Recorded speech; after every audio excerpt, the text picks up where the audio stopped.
Hey, Kathy's here. I hope the mic sounds all right. I made a switch. And the Ronbo is here. Let's get this. Oh, why doesn't...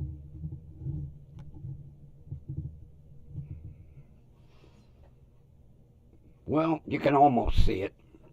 Do we have enough volume?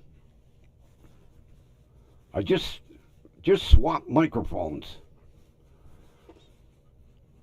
and decided to clean my glasses.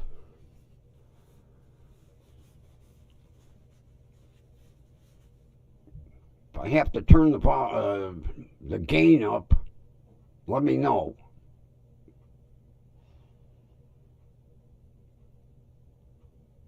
Like I say, it sounds good in my headphones, but I don't know what it sounds like to you guys. Sounds great? Okay. Yeah, I wanted to look like an official.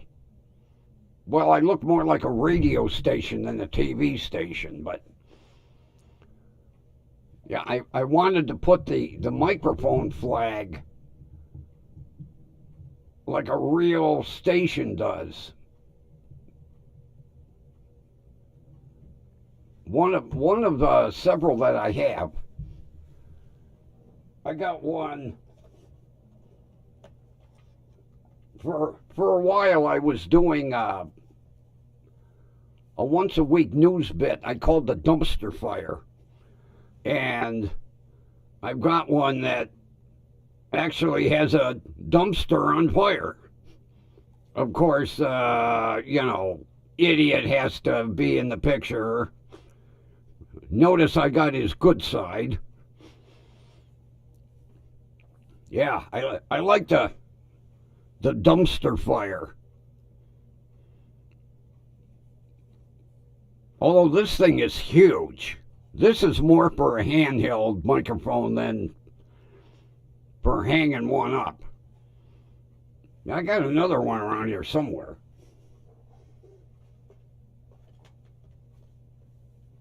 I'll have to dig it out.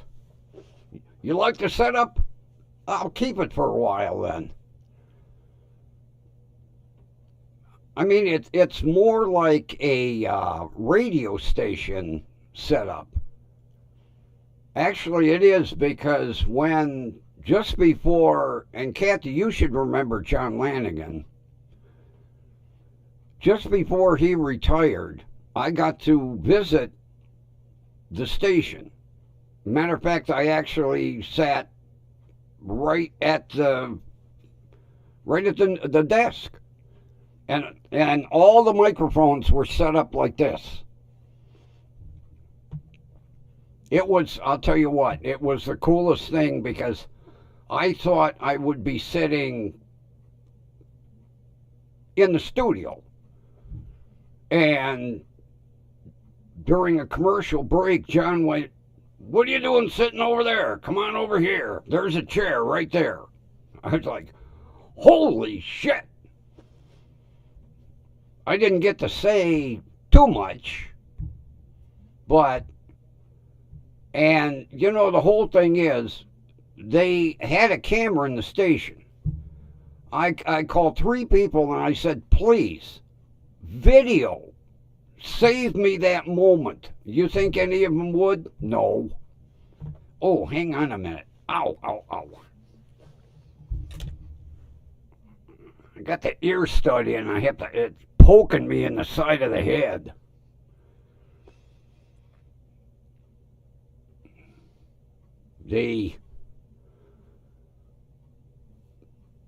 Come on, focus. You get the idea. Looks like a cheap set of diamond rings.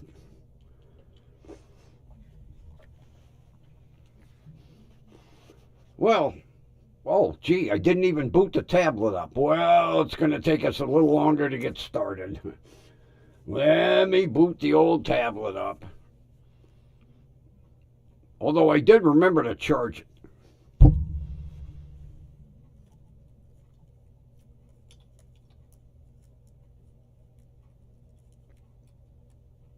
Come on, where's the stylus? Yep, there it is.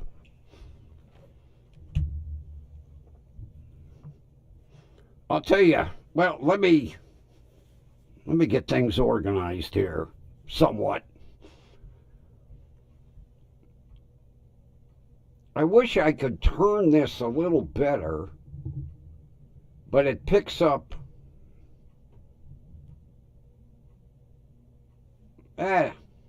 Should be readable. Although all three sides have idiot on them, so I don't know, maybe tomorrow I'll try to see if I can put the dumpster fire up there rather than have looking at dumbass.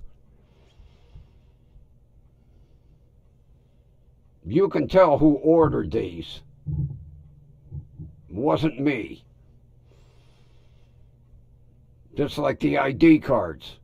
They all have a little tiny picture of him in the corner. Come on, tablet. Gee, you're fully charged. Boot up already. So, how's everybody doing today?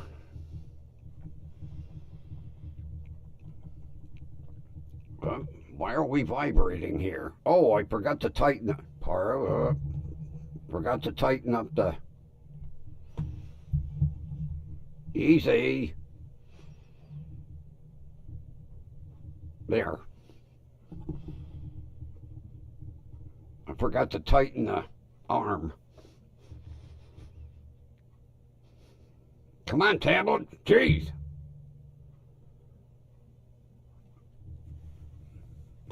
I know you're old, but gee, so was Methuselah. Oh, come on. Now it's going to give me a hard time. What the hell?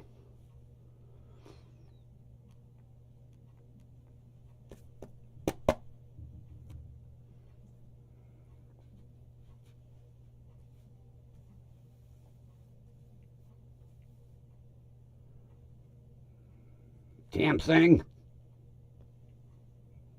Give me a hard time.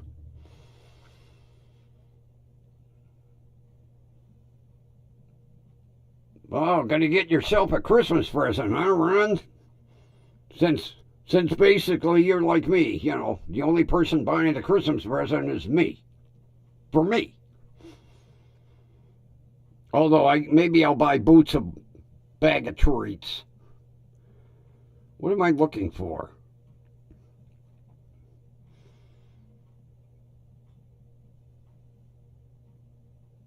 Why can't I find my...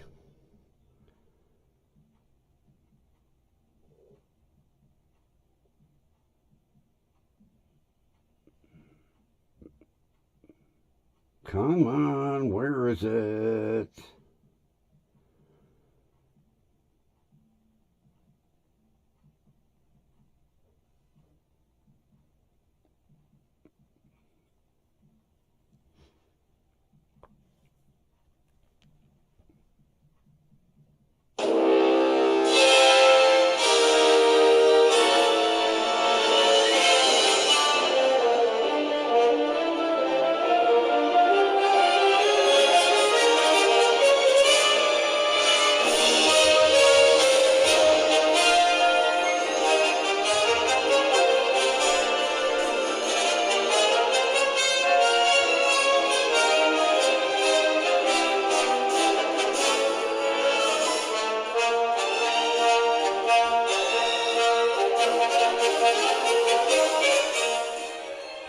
Broadcasting live from station WDWL TV in beautiful downtown Cleveland. It's the Grumpy Old Man, and we are brought to you by Grumpy Vulture Productions. No bow. Okay. Now we have officially started. You know, the last time I was up to talk to Ryan, I noticed in several places in the shop were these things called box of rags. So I asked him where you get them. He goes, eBay. So I ordered a box. You get 300 rags like this. They're like cloth. Are they super absorbent? I love them. They come serrated, you know. You keep pulling, you're like, whoa, wait a minute. I paid like $10.50 for a box. Shipped free. Called Box of Rags. They come in white, blue, and red. I don't know what the color difference is. I highly recommend them. They're not sponsoring the show. I just highly recommend them. It saves me. And I'll tell you what, there is nothing worse, even if you soak the shit out of them, than throwing shop rags in a washing machine. Because it takes forever to get the grease and gasoline smell out of the machine. So I have switched to these. And the good thing is they're landfill biodegradable.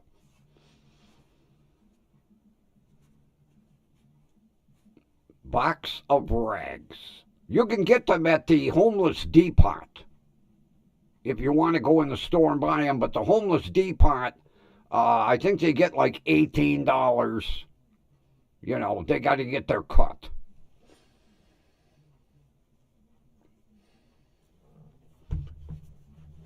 So, today, I spent most of the day watching sovereign citizen videos.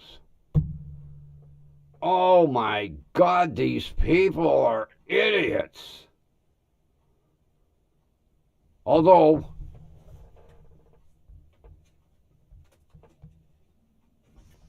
in case the movement ever really takes on, I have my private license plate with law enforcement arrest me.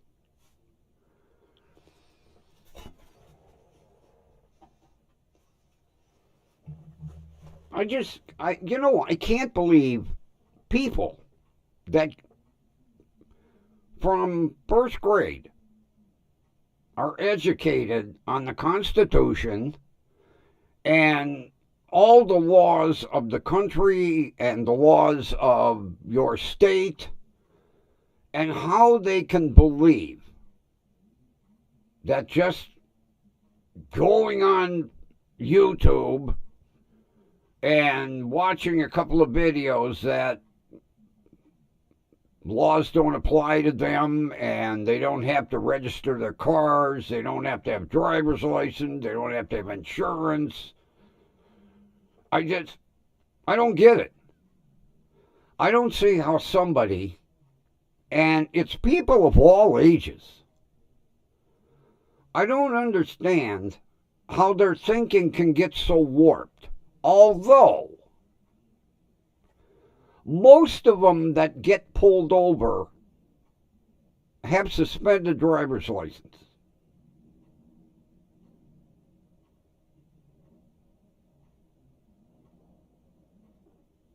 So, I could see how they would go down the sovereign citizen rabbit hole, because it's like, oh, wait a minute.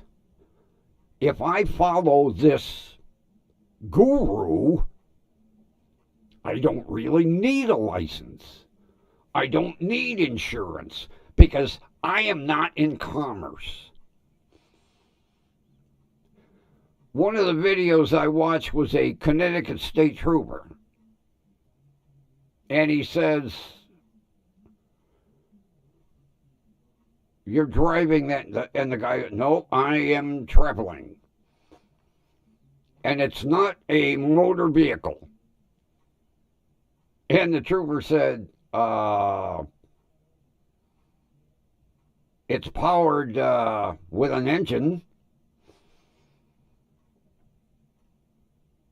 And the guy was like, Yes.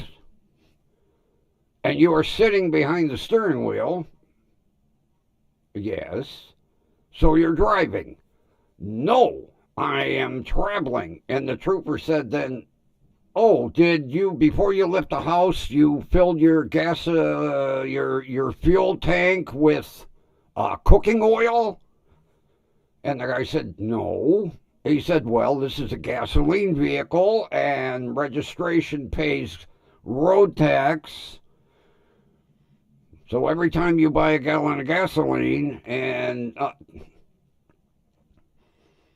although I loved it because the trooper kind of ghosted the guy, he the guy would make a statement and the trooper was like, no, that's not right. I don't understand these people. Although, like I say, in a way I do. Because they have a suspended license. They're not in any way, shape, or form going to spend the money and do what they have to get the license back. So you watch a few YouTube videos and it's like, oh, well, if I'm a sovereign citizen, I don't need a license. And then there was one woman, the trooper asked her, well, where are you from? And she said, America. And the trooper said, well, where in America?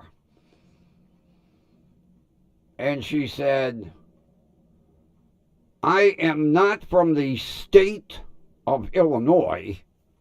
I'm from Illinois State. Same shit. But in her printout that she got from her guru, or they claim to be indigenous people. The one guy, well, I'm an indigenous person. From what tribe? And it was like the Cowabunga tribe, Well, where are they located? Well, they don't own land. What?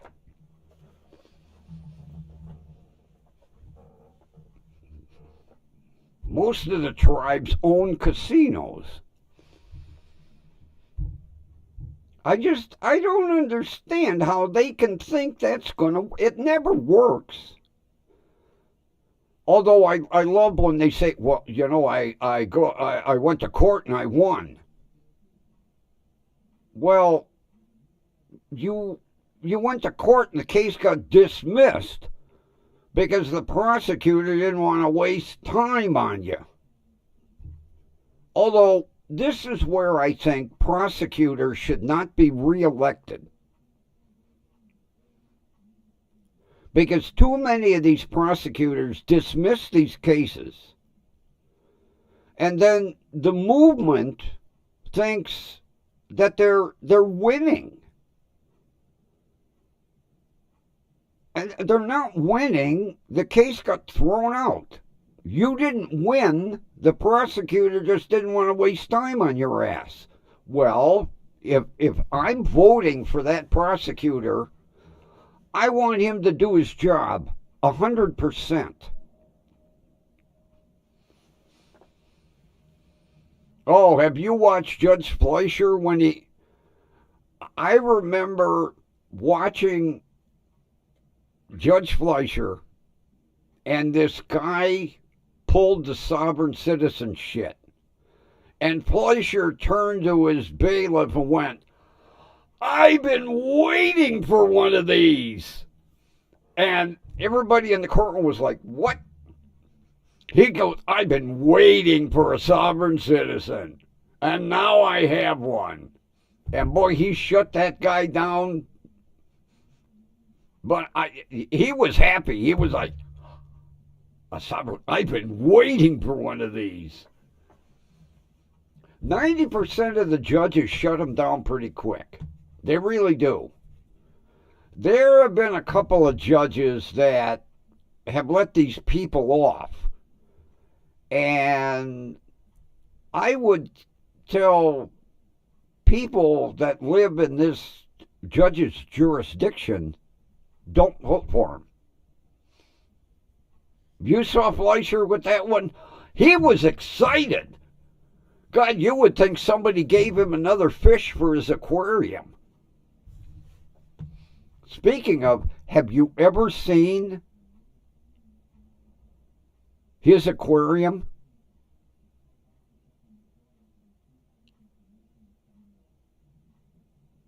There have been a couple of interviews where the aquarium was in the background. Have you ever seen his aquarium?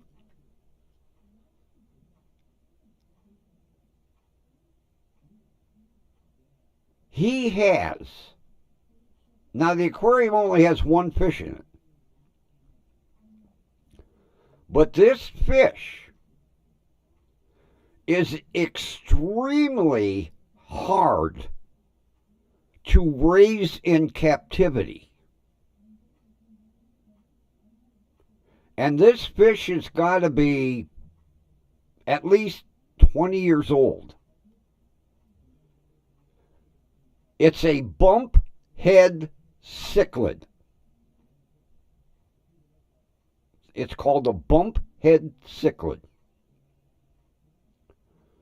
And basically, the older the fish gets, the larger the bump gets on its head.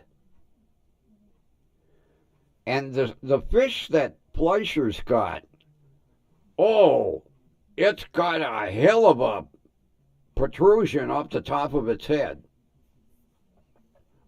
Matter of fact, when the camera kind of panned and the fish swam up in the tank, I went, holy shit, he's got a bump head cichlid. And the guy doing the interview asked him, and he said, oh, God, he says, I've had him since he was like this big. And that fish has got to be like this. And the bump on its head is huge. Sometime gargle bump head cichlids. They are extremely hard to raise in captivity. Whatever he's doing right. Because that fish is amazing. But there's only, the tank is like 50 or 70, maybe 100 gallons, one fish. I don't know if it's in his house or if I would assume it's in his house. I don't think he would have it in his chambers. But that fish is amazing.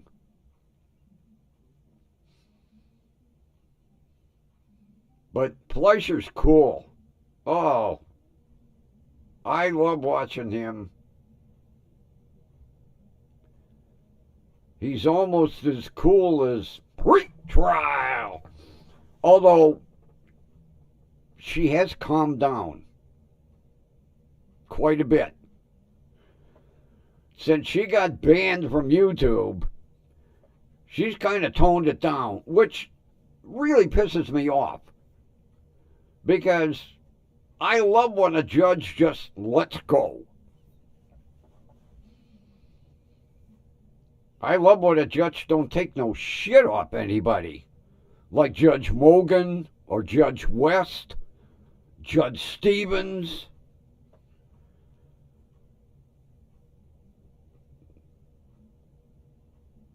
I wish we had some judges like that in Ohio. Well, I can't remember his name, that judge out in Lake County. He don't mince no words. I almost fell off the chair the first time he went, don't give me any of your shit. I went, whoa, here's a guy I like. I love it when the defendant's talking and the one One day I was watching, defendant was talking, he went, bullshit. The defendant said something else, he went, bullshit. Defendant said something else, bullshit. And they stopped him and he says, when are you going to tell the truth and stop bullshitting me? I was like, oh, I'd vote for you if I was in your county.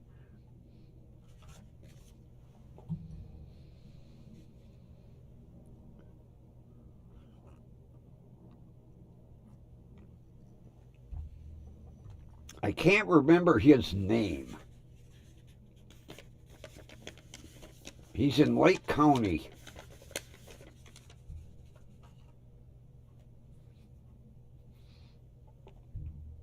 I'll tell you what, he don't care who's in the courtroom. He just doesn't care. Matter of fact, he dropped an F-bomb one day. Oh my God, I fell out of the chair. I had to replay it. I was like a judge dropping an F-bomb. Aren't they gorgeous? You know, you can buy them at the any pet shop that has an aquarium. But they're little things. They don't start forming that bump until they're like 10 or 15 years old. And people give up on them. They think, oh, the fish is this big, it's going to get the... No.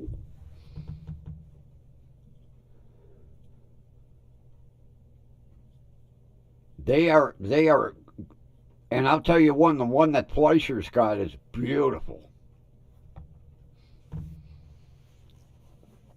Like I say, I was watching the interview, and the tank was in the background.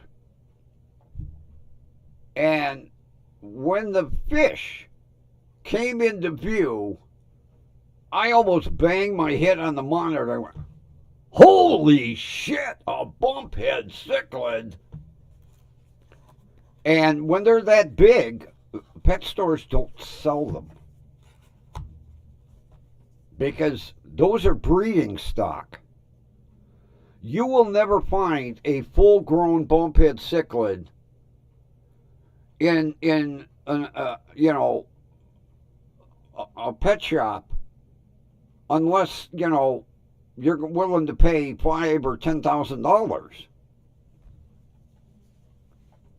But the one Fleischer's got is amazing.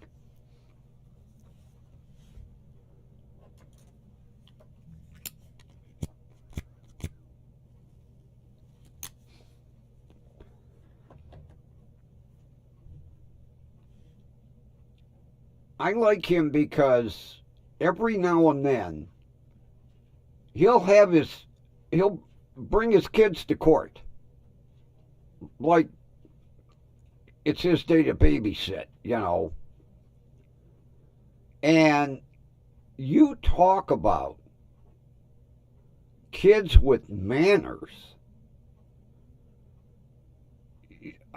I think the one was like 5 years old, and he was sitting, with a coloring book, crayoning, and not making any noise, being like a little gentleman, and his other son was sitting there, which is, I think looks like he's 8 or 9.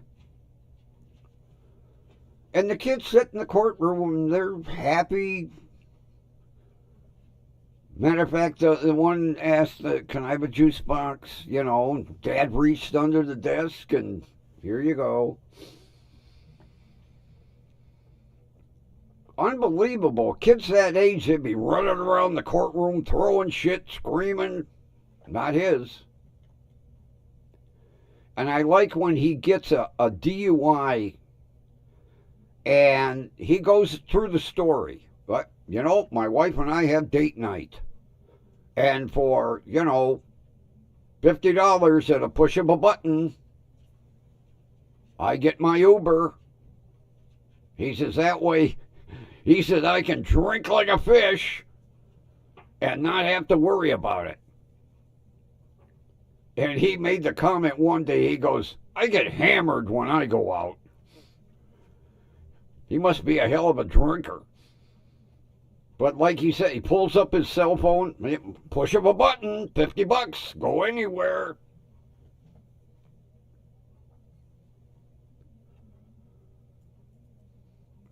Although I like Texas because they have that 3-strike law. Your third DUI, you go to prison.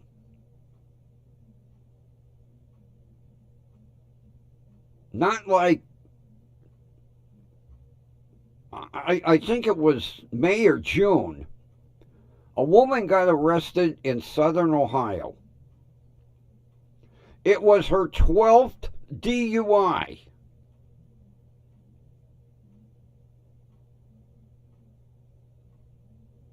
She should have been in prison. But Ohio, they slap your hand, you know. And people, they don't give a shit. Like the guy that hit my truck. He didn't even have a license. The state took it away from him. Driving that fairly new Dodge Charger. I will find out more information Tuesday. Because Tuesday at 9:30 I have Zoom court. I got that criminal subpoena. And I have to remember, because I've been in Zoom court before, I have to use Gargle. Because Zoom doesn't recognize the AOL browser. So I have to remember, don't open AOL in the morning, just go right to Gargle, open Zoom court, put my case, whatever. I got a bunch of numbers I have to punch in.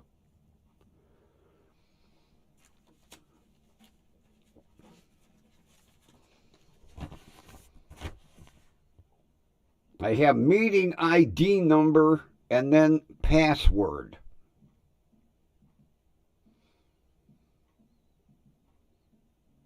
And I think when I go into Zoom, it will immediately ask for this meeting ID number. Because that puts you in the right courtroom. So tomorrow tomorrow's going to be the argument with the pain management doctor. I guess Grumpy's going to have to throw himself at the doctor's feet and beg. Because I don't want either one of them fucking implants. Although, I'll tell you what. And I doubt if he's going to believe it. But ever since he told me to take magnesium, my pain level never gets over a 5. And the only time it gets to a 5 is when the patch wears off. And it's time for the new one. Because tomorrow when he asks me my pain level, which will probably be like a 2 or a 3, I'm going to tell him, you want honest? Like polygraph honest? And he'll go, well, yeah, I want honest. And I'm going to tell him. Even in this shitty cold weather, my pain barely gets over a 3. And now the other day it got to a 4 because it took me so long to clean the damn car and standing outside in the cold. But I know what Brendan's going to want.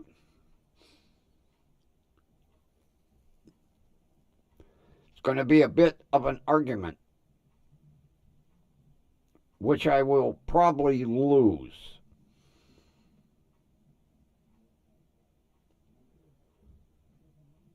Like I came right out and said, I said both of these devices are made by the same company.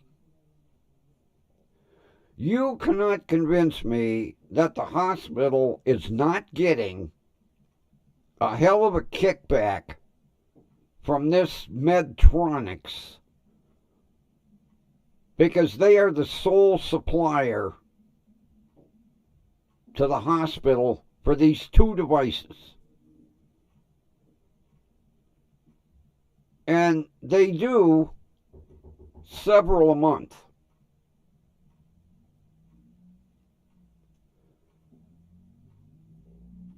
I hear kickback.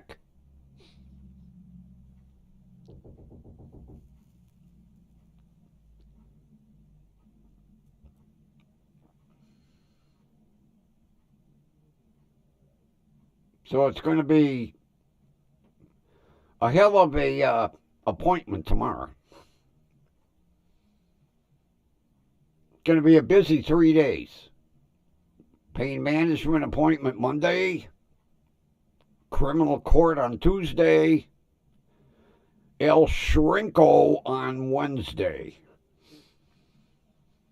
And then next Tuesday, the podiatrist again. And then I think I'm good until the 16th of December, and then I see my primary care. And then I'm actually done with appointments for December.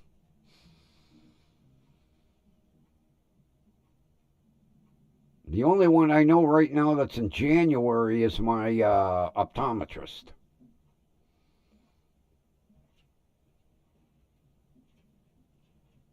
Which I'm glad I'm getting out of the way the first of the year. You know, not the first month of the year. Because if there's any change, well, there is a change in the right eye. I know I'm going to have to get it lasered. Matter of fact, I think that's what the appointment is for. She wants to take a look at the scar tissue in the right eye because she told me, we can give it a zap with a laser. And then that still will give me time, if perchance that I have to go back into bicycle focals. No, I don't even want to think of the expense of those.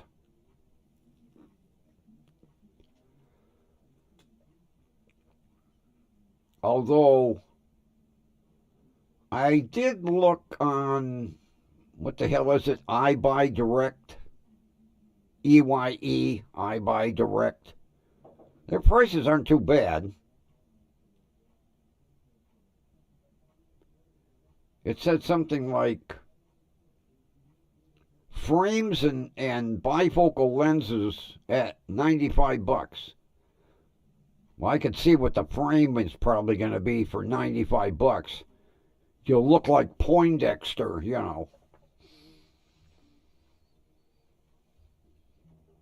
But I am not going to any of these eye places in the malls. Boy, I got ripped off royal by, oh God, what the hell's the name of the place? They were at Ridge Park Square. Oh, did they rip me off?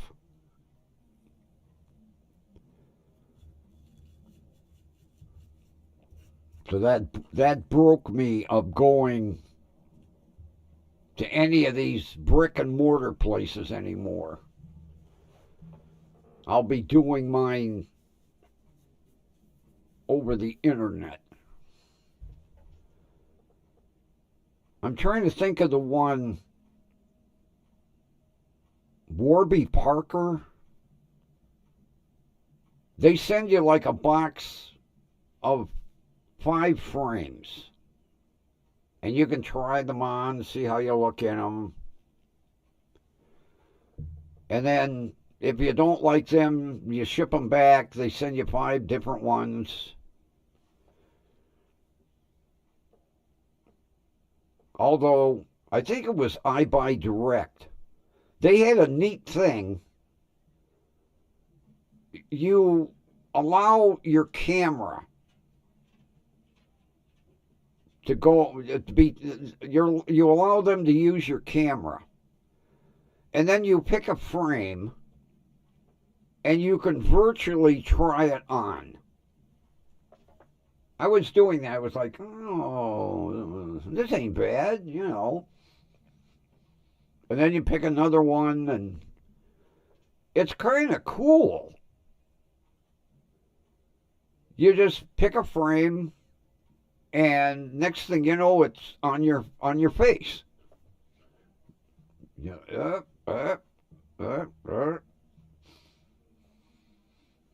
I think I was on that website for an hour, just playing. Pick a frame, pick another one, pick another one, pick another one. Because when you go into the pick a frame, it says allow camera.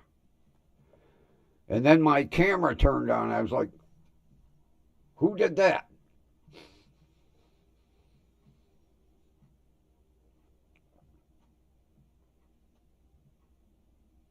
You used I Buy Direct?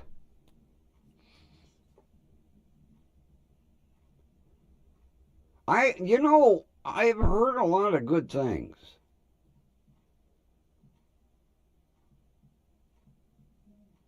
I liked it because you could try the frames on virtually. That was kind of cool.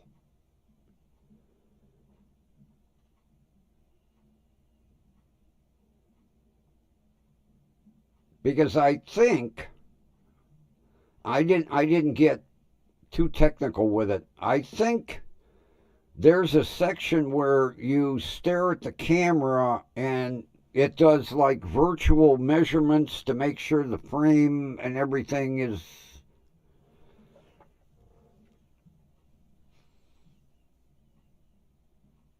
Yeah, the prices were, because I'll tell you what, I was doing some designer frames, and their prices versus God, I can't remember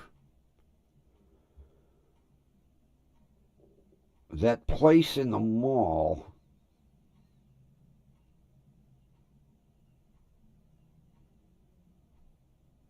God, I wish I could think of it.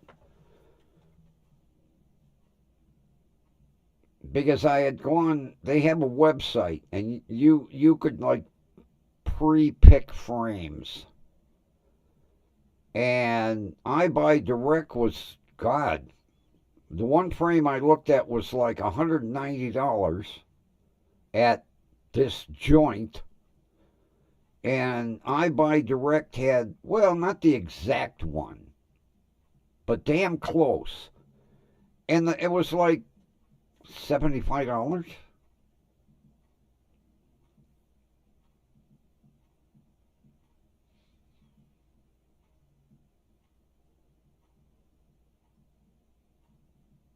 Now, I guess in order to order glasses, you have to scan your prescription or take a picture and email it to them.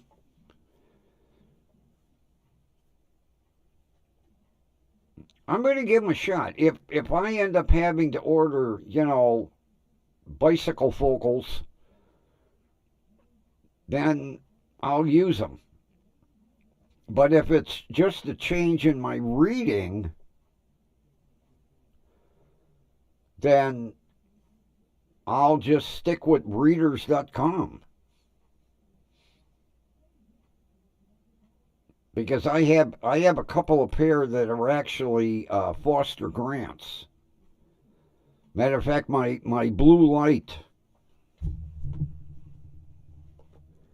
Where are they? I had them here.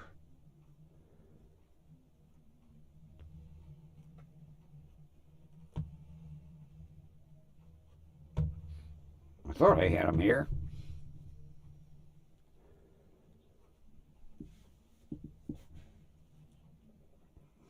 No, that's... Come on, Jesus, give me a hard time already, for Christ's sake.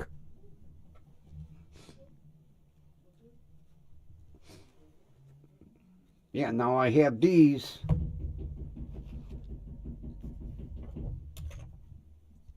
If I'm on the computer for an extended length of time, these are those blue light, and these are Foster Grants. And I got these for like $20. Foster Grants for $20 is unreal.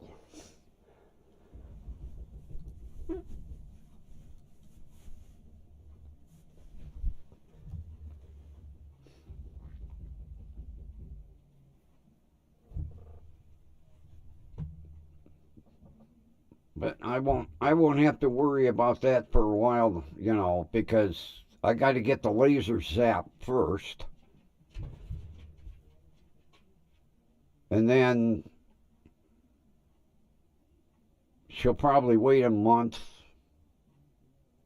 maybe 2 months, to do another exam.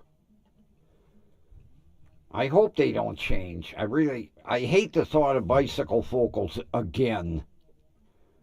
Because I wore them goddamn things for so long. It was so nice not to have glasses. Although I've got a mental block. I have to have something on my nose.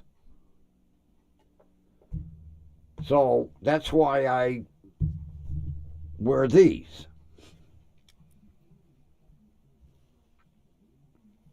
My halves. That way, I look over the top of them, and, you know, if I have to read, I just look through the bottom here. But I tried going without, and I've worn glasses since I was in 5th grade. And it's a mental thing. You know, you got to have something on your face. I felt undressed. So I went with the half glasses. And I have several pair because readers.com, now, like right now, they have a sale. 70% off. Now, it's not off the whole. Well, yes, it is. It's off like the whole website.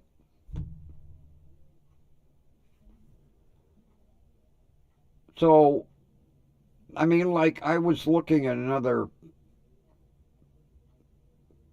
I don't know why I'm thinking order more. They were a little different than these. I like the round ones. I wish I could find smaller round ones because George Burns had the smaller ones with the tortoiseshell frame.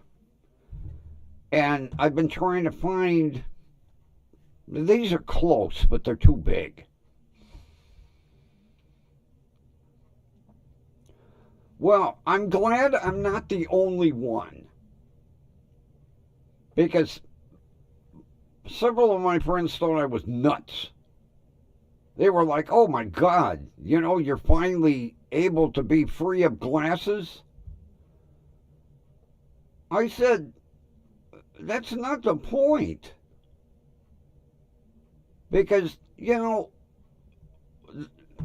basically what I would do, and like I do now, as soon as I wake up and go to get out of bed, on go the glasses. And it's been that way since I was in fifth grade.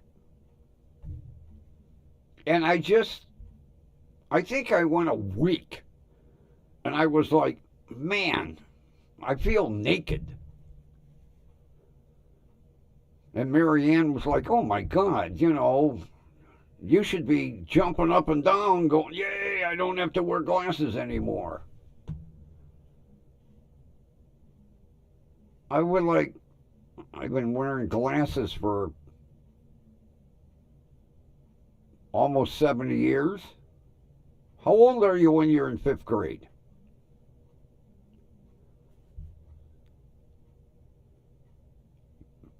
Yeah, right.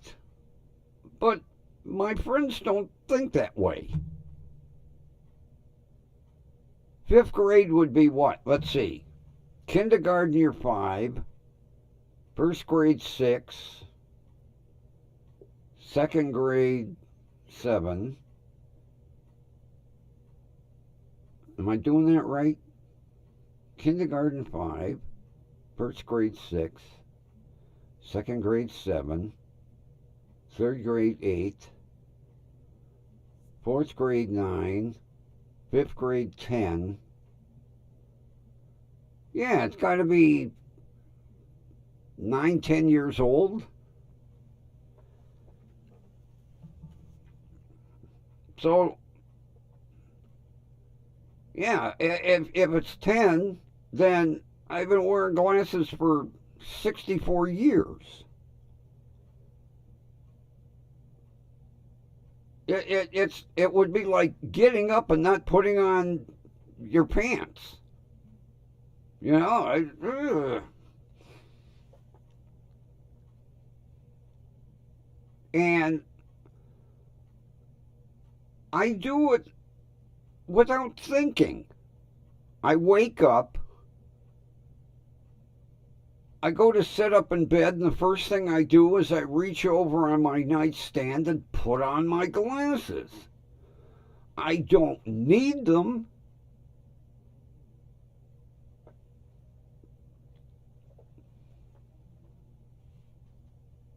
So that's, yeah. I'm glad I'm not the only one.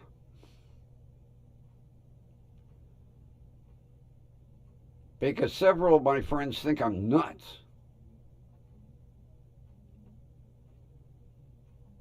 And I tried to explain it that way.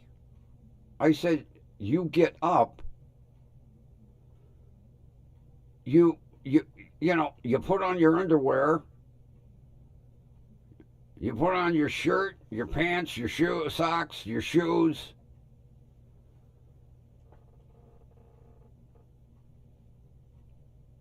Oh God, so you're worse than me. Yeah, if you've been wearing them since you were in kindergarten, not, if you don't have them, it's like part of my face is missing.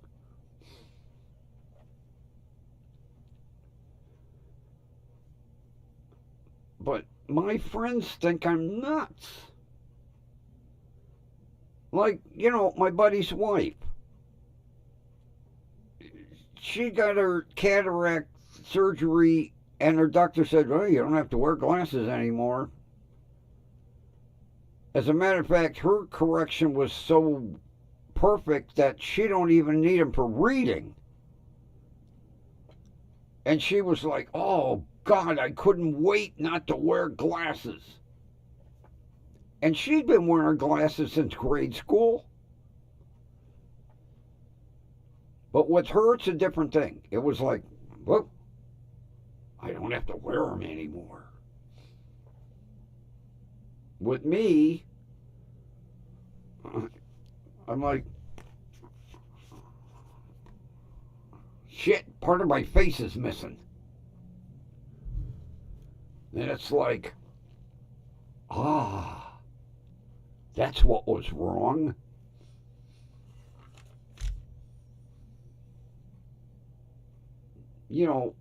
When it's drilled into you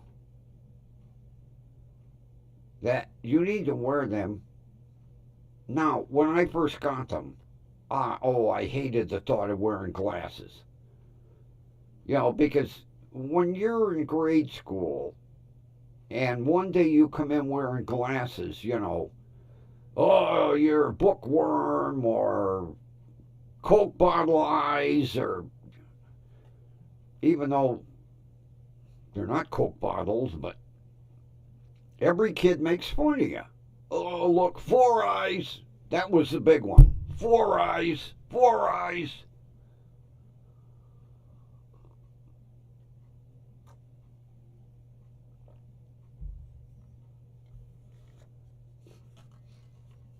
Then I loved it because some of the kids that called me Four Eyes the next year had to have glasses.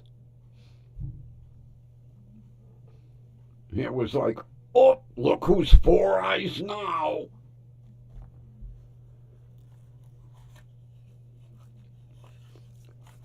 Yeah, you feel strange. Plain and simple. You feel like something's missing, which it is, your glasses.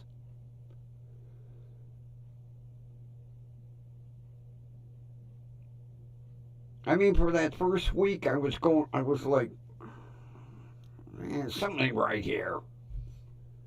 Look in the mirror and go, who is that person?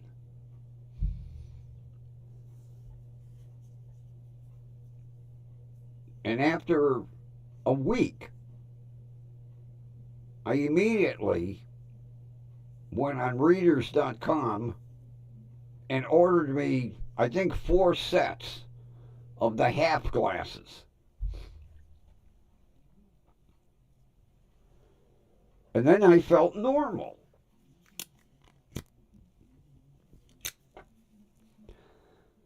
No, no, no, no, no, no, no, no, no. I ordered 2 pair of bifocals, but the top was clear.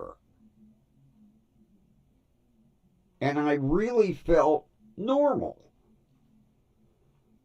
because the top half was clear glass and the bottom half was my reading prescription.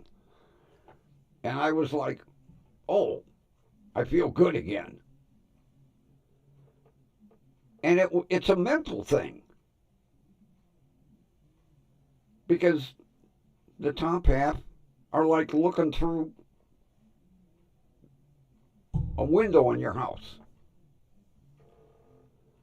But it was the mental thing that I have my glasses on.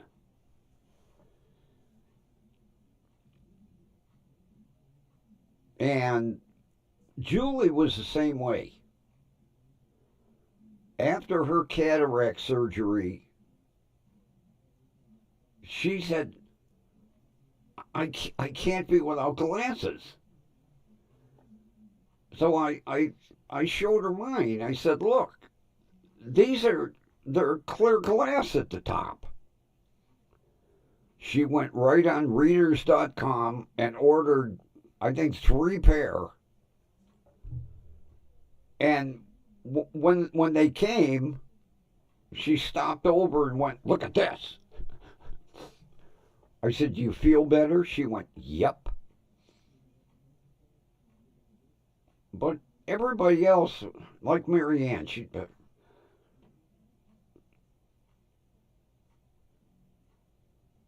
like, God, I would be so relieved not to have them things on my face anymore. But see, she wears contacts.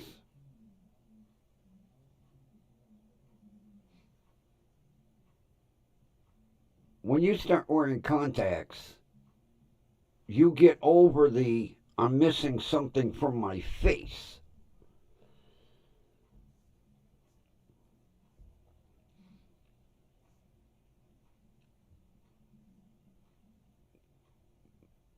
As a matter of fact, I don't even think I have my eyes open in the morning and I'm reaching for the glasses. Because it's been like that since I was 10 years old.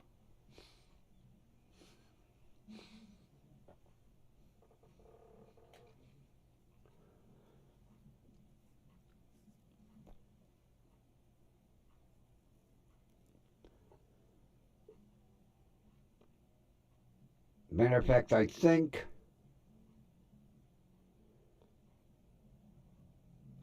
in ninth grade, yeah, ninth grade, I ended up with bifocals. And boy, when kids find that out, oh, are you the butt of every joke on earth?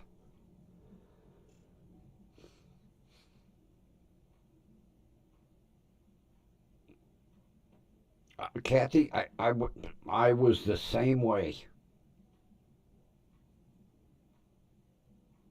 I would go out, have to run to the store, and I always felt that I was undressed. Like I left the house without my pants. I'm like, oh, Jesus. People are looking at me. No, people aren't looking at you. They don't know whether you need glasses or not. But I just always had that strange feeling. Like I say, I went a week. Well, 2 weeks. Because it took a week to get my glasses from readers.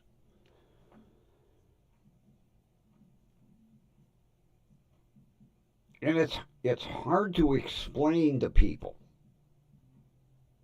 They think, oh, you're nuts. No.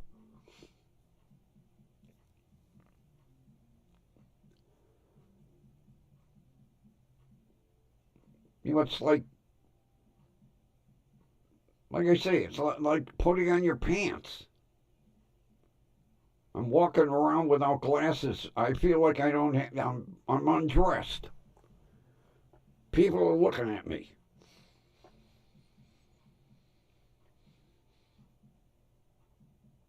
Matter of fact, before I got the readers, I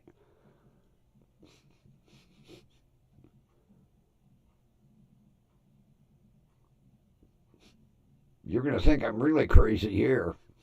I didn't go anywhere, but around the house and like out in the yard, I took an old pair of sunglasses and popped the lenses out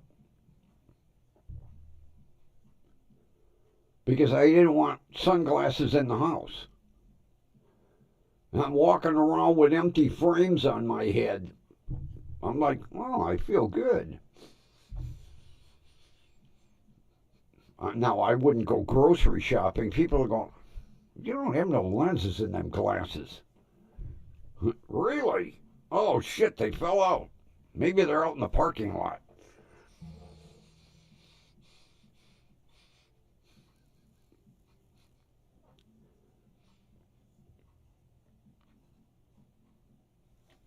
And a lot of the people were people that never wore glasses.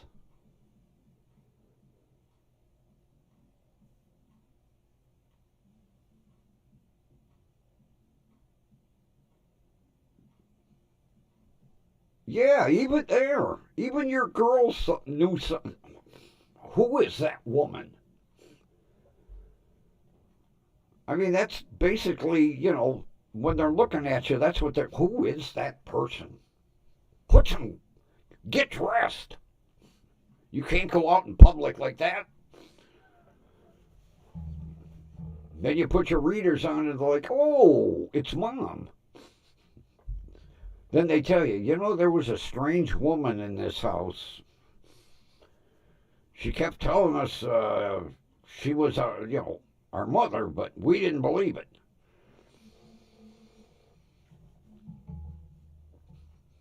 Yeah, there you go. I'll never forget that. I fell for that when I was a little kid. You know, you get the bubble gum wrapper and it said, buy these X-ray glasses. And they show a hand with bones. And you buy the damn things and they're a rip-off. Like, these aren't doing what they...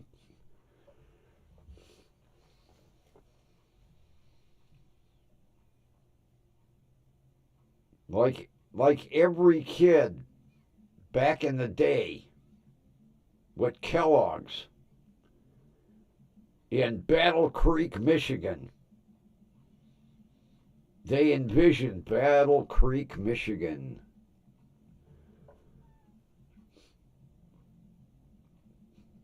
Because I remember whenever they'd have a contest or something, they give the address, you know, Kellogg's, Post Office Box 392, Battle Creek, Michigan. And then your little kid, you envision this whole city, Kellogg's.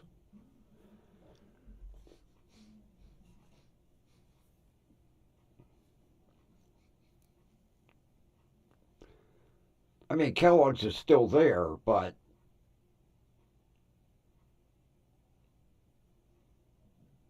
I think it's just their corporate offices now. But back in the day, that was the cereal capital of the world.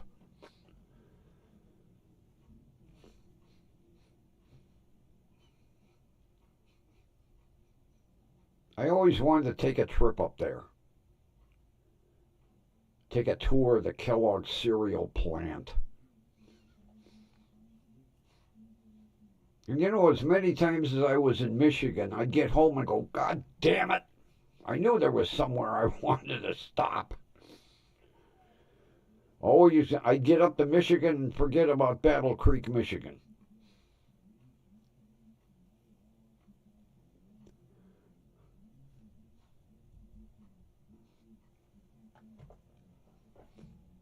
Although there was one place I always wanted to go and I never did, and that was the corn and glass factory. I've had friends that say that's a marvelous tour. And it's amazing to watch them make glass. You know, they're basically melting sand.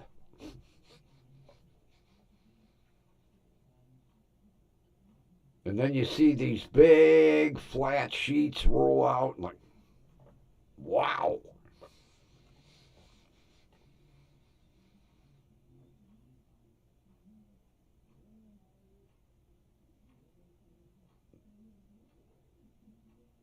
I've watched, you know, YouTube videos, but it's not the same as being there.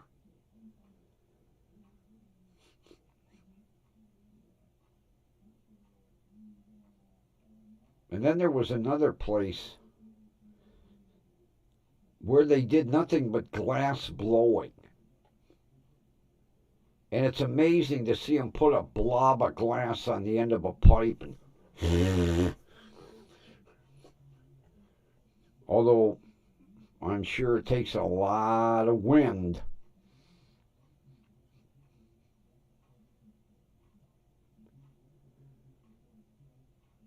And it's cool to watch them make like a vase and then decorate it with melted glass.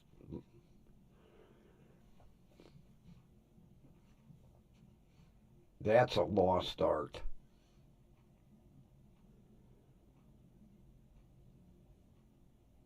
Another place I wanted to go was, oh God, I can't remember where it's at, where they make neon signs. To watch them make a neon sign.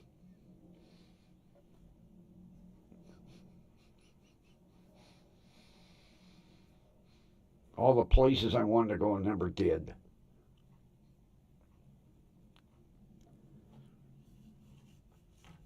Like the Grand Canyon. I always wanted to see the Grand Canyon in person. Never traveled, never.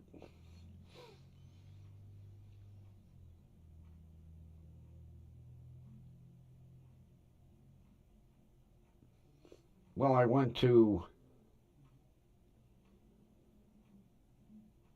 the well, now it's Volvo, but at the time it was the new white motor factory in Dublin, Virginia, I think. New River Valley.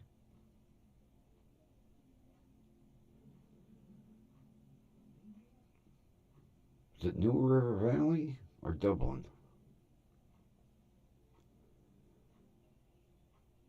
For some reason, New River Valley sticks in my head.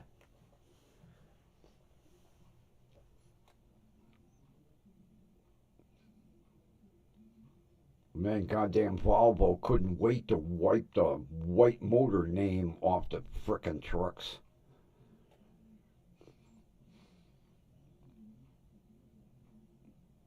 Because I remember white motors. I think they bought the GMC truck division because there were trucks that were white GMC. And then when the sale went through, it was white. Was it Volvo white? Yeah, it was Volvo white. And then, like 3 years later, they just wiped the white name off. Goddamn white motors went into oblivion. People don't realize that White Motors at one time was the world leader in truck manufacturing.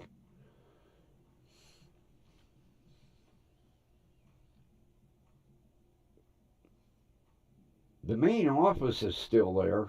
They tore the plant down, but the main office is still there. I know for the longest time the name was still on the front of the building. I'm going to have to take a ride down to 79th and St. Clair and scope it out one day. See if they still left the name on the front of the building.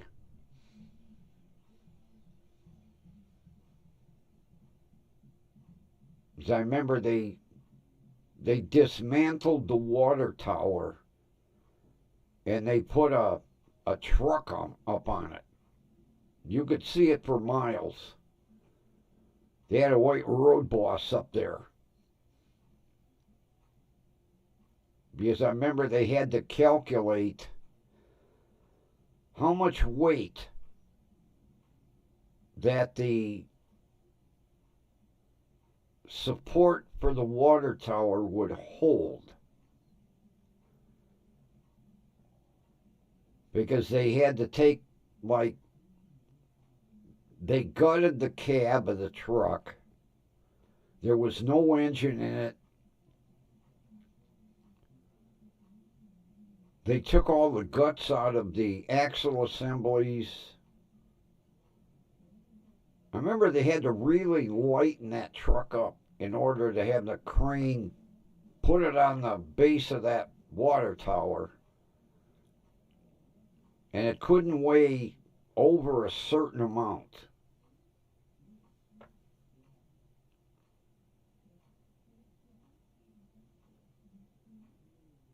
Because I remember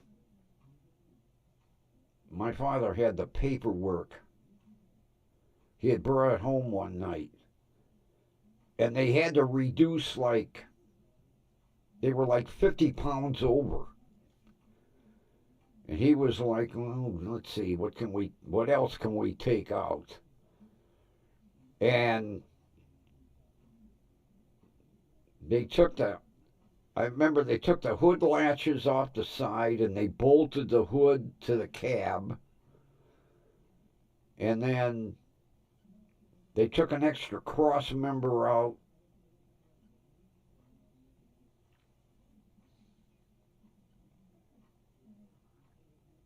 I think they took a couple of leaves out of the front springs.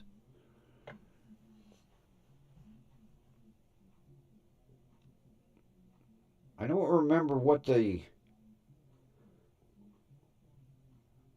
I can't remember how much water the water tower held. And reinforcing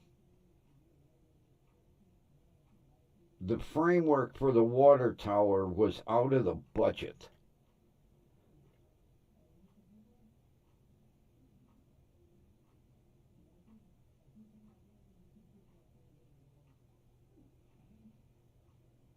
I know there were a lot of calculations before they could put that truck up there.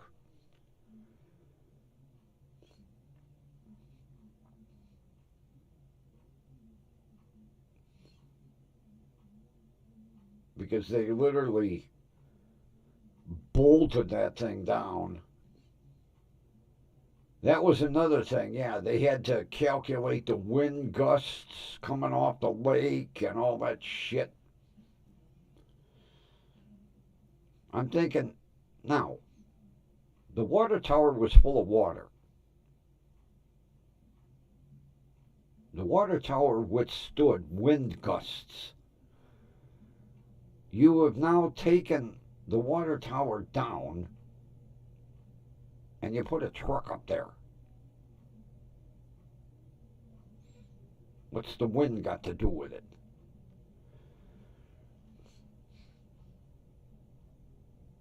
Yeah, I remember. Oh, I mean, they literally gutted the damn thing. There was no dashboard in it, no steering wheel, nothing. They had plexiglass for the glass in the doors and the glass in the back of the cab. Yeah, it was months of planning.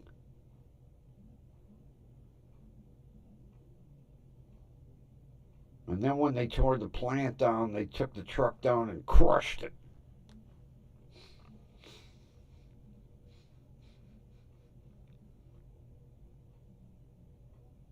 Because I remember there was down in the flats. I don't know, Kathy, if you remember the club.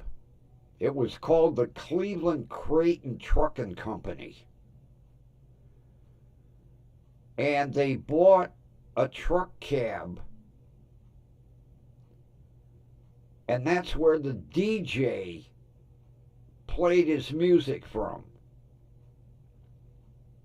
He would literally get in the cab of the truck, and all of his equipment was in the cab of the truck. And it was called the Cleveland Creighton Trucking Company. It was down, I think, was that on the east bank of the flats? Or the west bank? I can't remember what side of the flats it was on.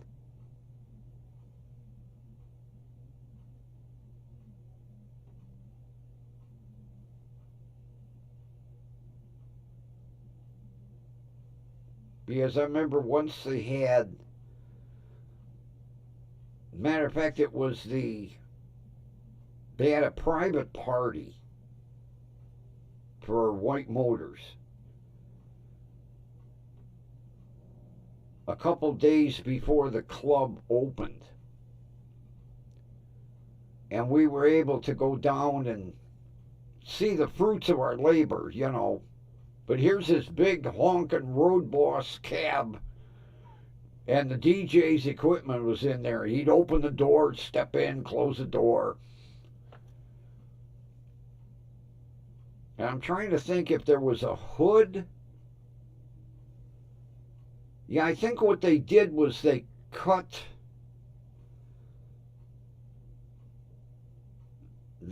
the front of a hood off and they mounted it to the front of the cab to cover up the firewall. So it looked like a little shrunken truck. But it was cool because in the corner of the club was a literally little truck cab. A white road boss. I had pictures, but they all got lost over the years. Because it was like the club was going to open on Friday. And the party was Wednesday. And it was strictly for White Motor employees to see the finished product.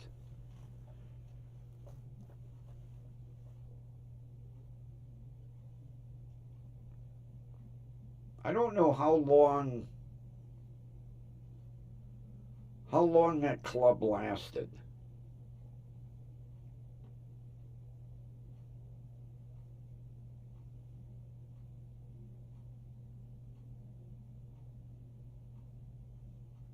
I can't remember how long, because I know they tore a bunch of shit down in the flats, and they were on a big renewal project down there. And I think that club got torn down. Which is sad because you would think that even to this day it would have a draw. You know, how many disc jockeys are literally inside a truck, and the dance floor is right there?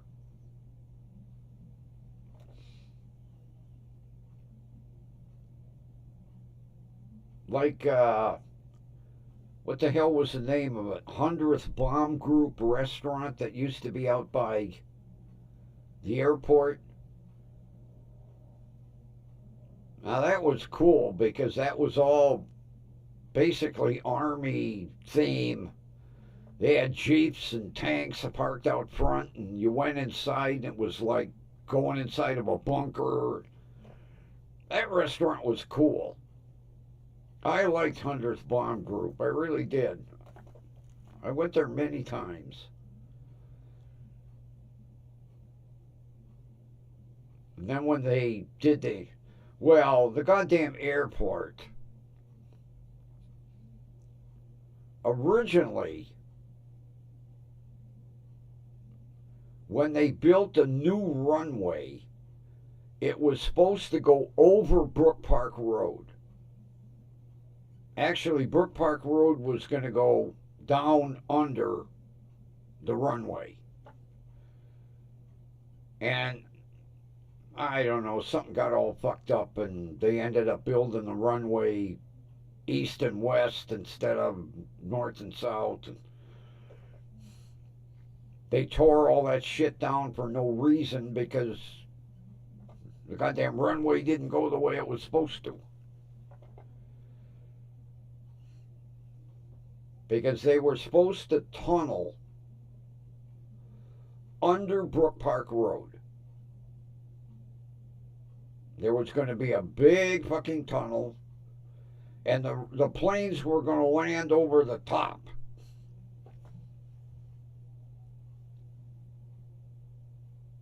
And why the project got shit canned, I don't know.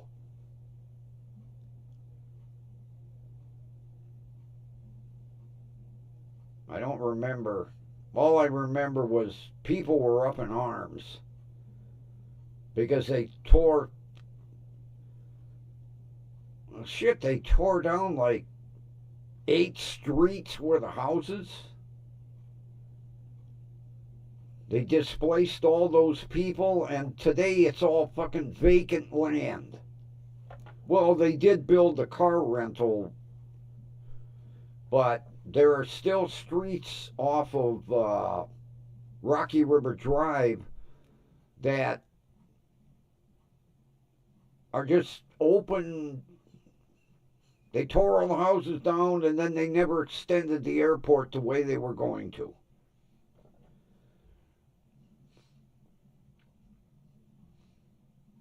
Because I remember a friend of mine lived up at that end, and they didn't want to sell.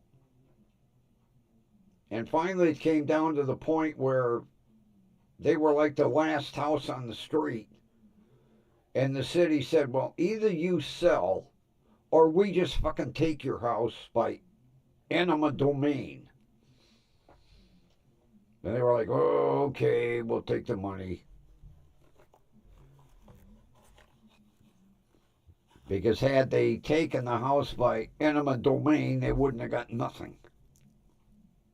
Well, they would have got below market value. Another way the city threatened them.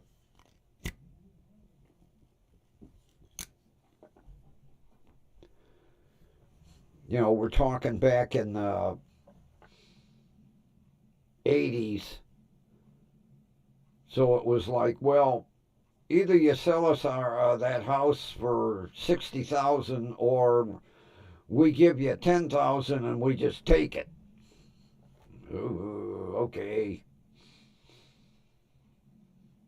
Yeah, they held out for a long time.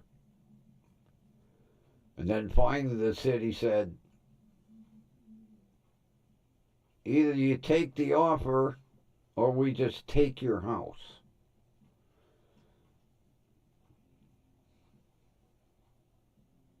But you know, what the sad thing was, say they got 50,000 for their house. What they had to go out and buy was like 90,000.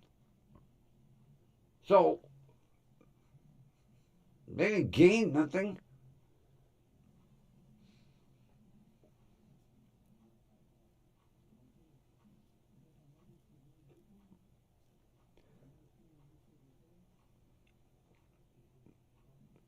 Yeah, but I have to gargle it sometime. Cleveland Creighton Trucking Company. And see if there's any photographs of that truck cab.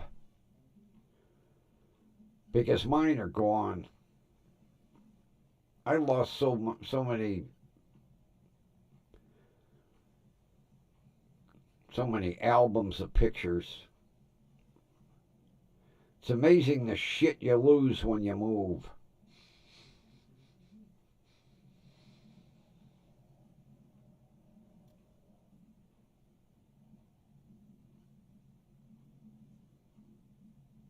God, I would not I would not even like to think about moving again.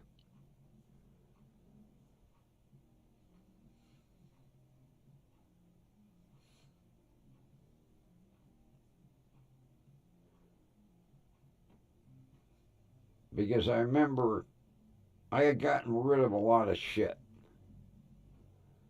Not shit. I mean, you're looking at things going, God, I don't want to move that chair and I don't want to take that couch. So, and then, you know, you get into another house and you're like, Jesus Christ, it's empty. So you buy a chair and you get this and you get that and you get this. And then you go to move again and go, oh, Jesus Christ, look at all the stuff I got to move again. I'm too old for that crap.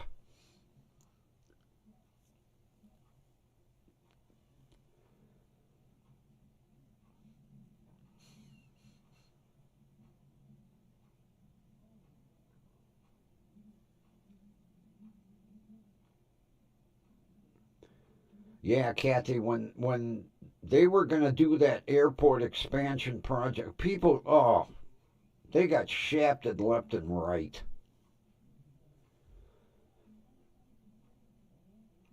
And there's probably, I know 3 streets for sure that you drive down and it's just vacant property that never got used.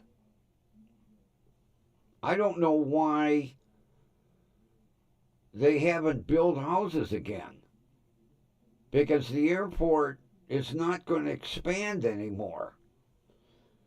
And these streets are well away from the airport. It's sad. It's a street, just vacant land, and a street and vacant land.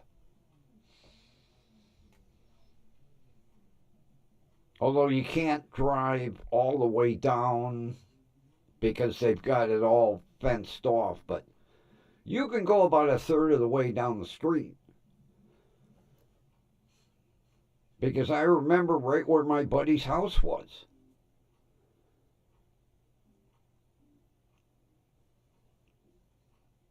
If I'm up in that end of, Rocky River Drive, I'll drive up and I'll go, oh, Dave's house was right here. It was a big yellow and white one.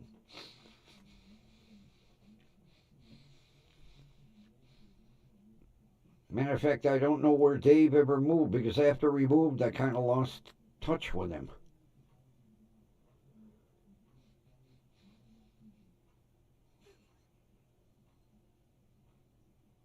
Well, that and he was an insurance man, and he kept pressuring me to buy insurance. And I was like, hey, sorry, I'm not going to be your customer.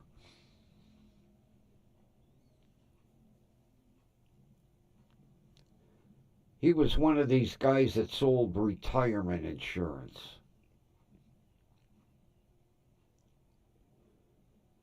And I was like in my mid 30s, and I'm like, retirement? It's the last thing I want to think about. And of course, now I'm retired, and I'm like, oh, I wish I'd have bought some of that retirement insurance. Unsociable security sucks.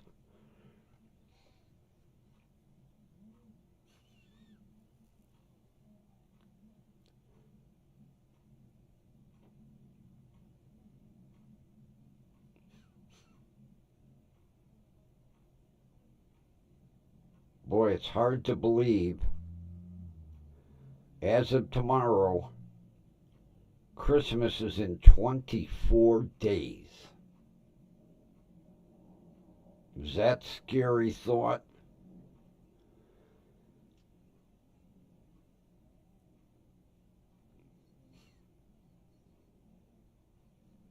Come tomorrow, Christmas is 24 days away.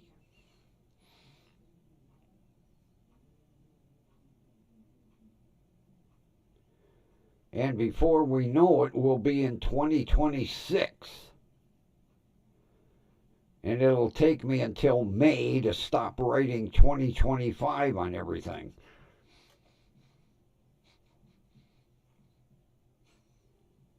Christ, I no sooner got 25 in my head, now I'm going to have to get 26 in my head.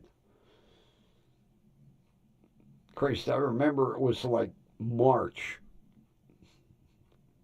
I went to the bank to cash a check, and the woman went, you want to change the date?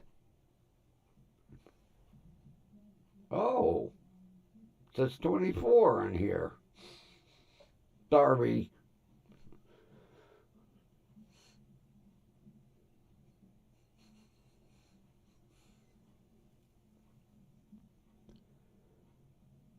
And then it'll no sooner be January 2026, and you'll blink your eyes and it'll be December 2026. You go like, where'd the year go? Can we back that up a little bit?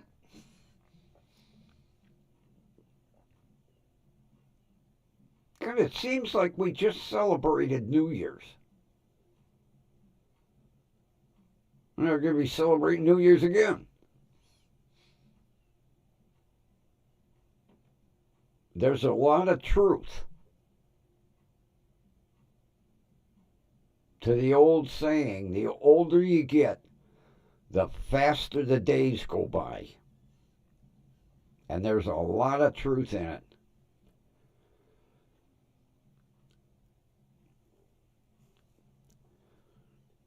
I mean, you talk to the younger generation, they go, well, there's 24 hours in a day. Yeah, but when you get to be this age, it seems like there's 10 hours in a day. And then you're into tomorrow.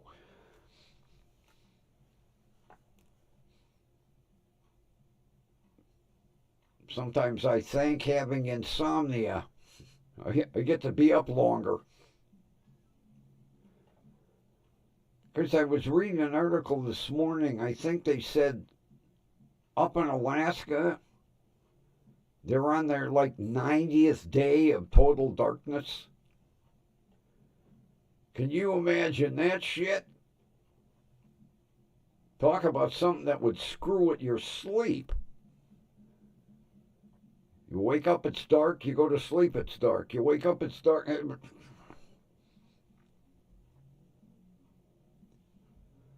I don't know how my buddy's son can handle it. Although he's been a trooper up in Fairbanks. God, it got to be like 20 years now. And he loves it. And here's a guy that comes to visit his parents in December or January, and the temperature outside is like 32, and he's got, God damn, is it cold out here? I'm like, wait a minute, Paul. You sent me a photograph of your police cruiser parked underneath a bank sign that says temperature minus 40. And you're saying it's cold?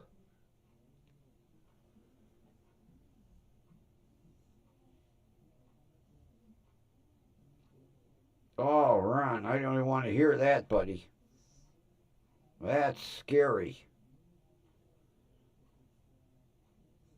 Thank God you healed up from that shit, man. I wouldn't wish that on anybody.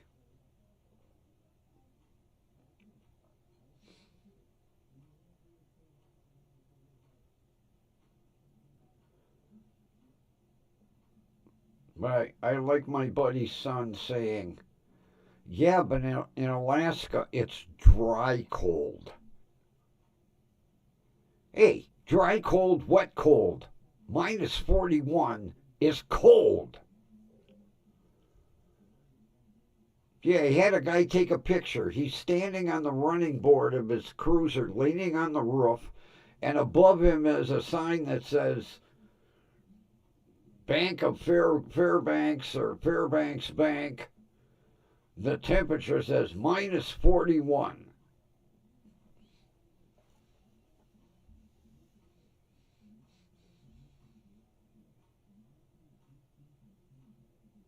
And he said, unless they pull the cars inside of the heated building, they don't shut them off. If they come in at the end of their shift and they don't pull in the garage, the car's idling in the parking lot. Although, like he said, they take their cruisers home. But it's idling in the driveway. Unless he's got a heated garage. I can't remember if he said he has or not. He had a big Ford Expedition. But he's standing on the running board, leaning on the roof, with a sign above his head that says, minus 41. And he said, yeah, but it's dry cold. Okay. You're not going to convince me. Cold is cold.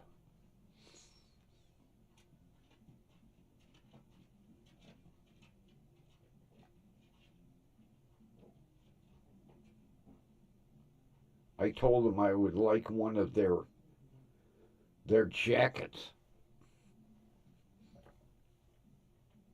He was going to send me one. He never did. I'm going to have to email him and say, hey, you were going to send me one of your police coats. Because them suckers got to be warm. I don't know what they're made of, but boy, they probably got electric heaters in them. You know, fill your pockets with batteries.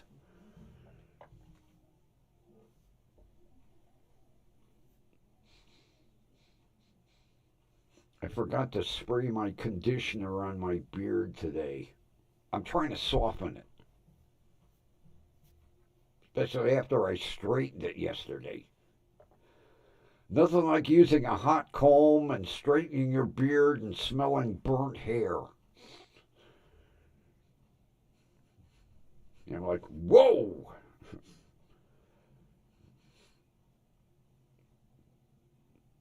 Yeah, I think I burned underneath my chin when I came up with that thing.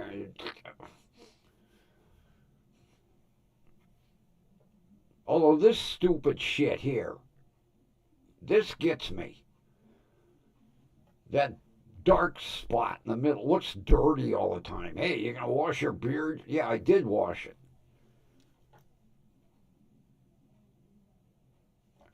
What I'm doing is this upper part. I'm letting this grow now so that it overlaps. It'll be white overlapping, but it's taking forever for this to grow. I don't know why. Because I used to shave it. And I was like, well, I could hide the dirt spot. But see, the reason this comes in like this, that was where I had that chemical burn when I used Just for Men beard dye. Even though I followed the instructions, I got a chemical burn. Why just right here? I don't know.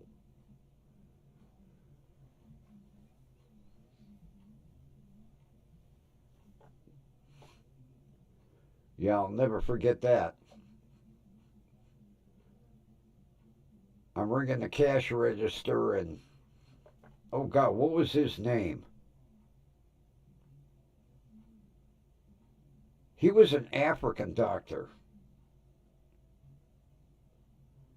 He went by his first name, Akari, Dr. Akari.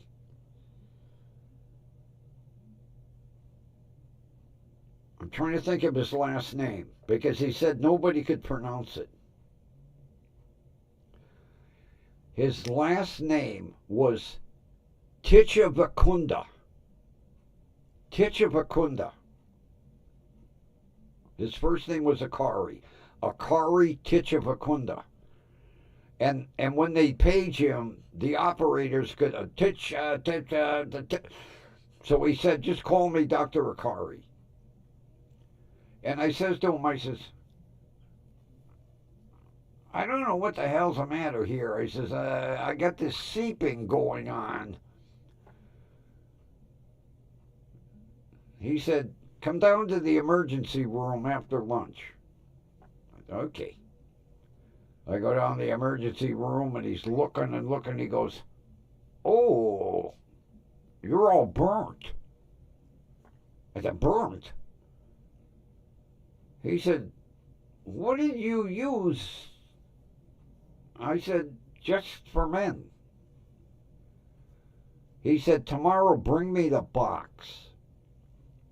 So I brought him the box and, oh, yeah, look at this shit. Look at what this shit's made out of.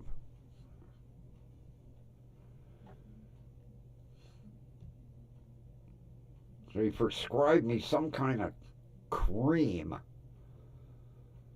I had to slather the cream on and then wear a mask. I told him, I said, I ain't cutting the beard. He said, well, you got to wear this mask and pack it with cotton or gauze so that it would drain. And then change that. I would lift the mask, more gauze. Took about 2 weeks to heal up. And ever since then, it's been sensitive as hell. Because before I grew the beard, when I'd shave, my whole chin would be bright red, beet red. People were looking at you like, what's the matter with your chin? Nothing. Don't look. And ever since then, the hair comes in dark, right there in that burn spot. So I'm hoping this grows long enough I can hide it. I know, I'm an asshole. Don't agree with me. That's it. I had enough. Turn around. You're done. It's a better sidey anyway. Fix him.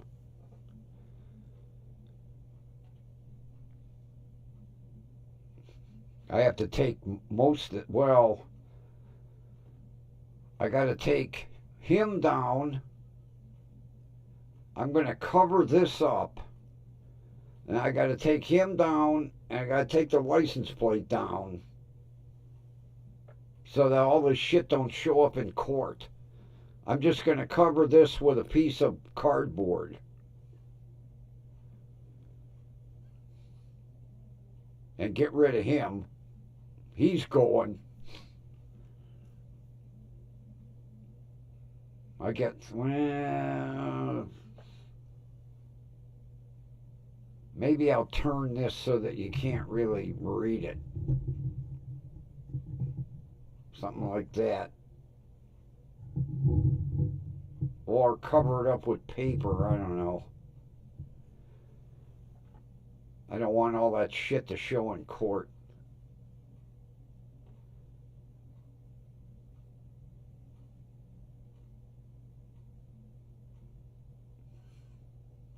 Although the microphone would look a little strange hanging that way. I don't. Yeah, maybe I'll put a piece of paper over that one side.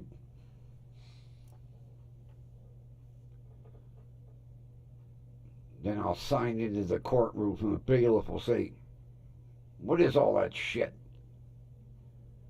Just never mind, I'm here for court.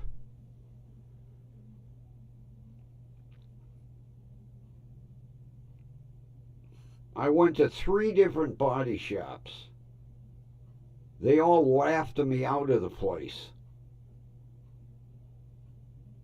Because I figured they wanted an estimate, you know. The one shop said, "Get that thing out of here. I write an estimate on that piece of shit." I said, "Well, I might need it for court." "Well, go somewhere else."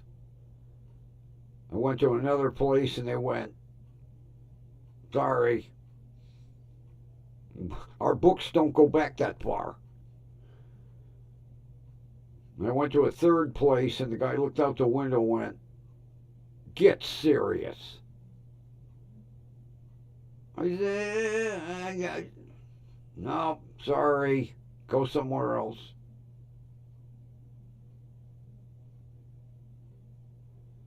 So what I did was I went on eBay and I looked up replacement parts. Fender, bumper, grill. I ain't gonna get nothing. The guy's got no license. He got no insurance. Yeah, he's gonna pay me money. Yeah, right.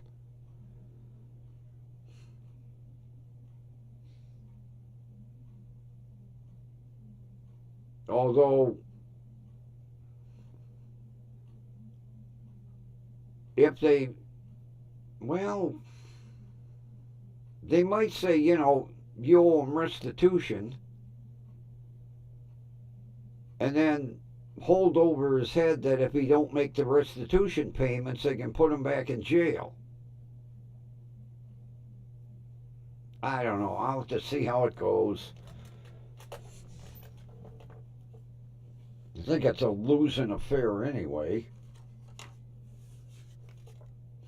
Like I say, he got no license, no insurance.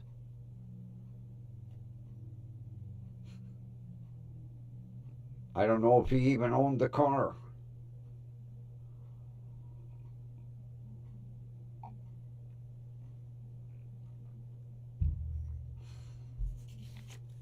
I think tomorrow, it's got a number on here. It So if you have any questions, contact the prosecutor. I think I'll call him in the morning and say, hey, what are my chances here? Am I wasting my time? What am I going to say? Yeah, I hit my truck. I'm not going to get nothing. Let's see.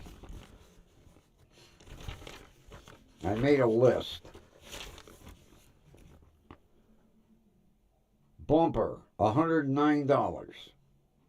Fender, $252. Parking light, $22.99. Grill, $86.85. Turn signal, $24.99. Like I'm going to get, $400 or $500 from the guy. He ain't going to give me nothing. I think this is a big waste. Yeah, I'm going to call it prosecutor in the morning. What the hell's the case number? Oh, there it is. 25 TRC. That must stand for traffic court.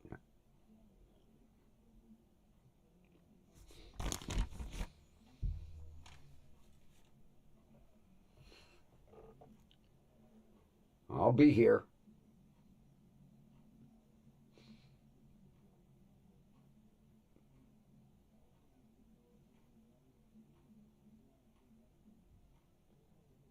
Yeah, I'm going to have to cover this up with paper because it's a pain in the ass to take it apart. And since the microphone is tuned in,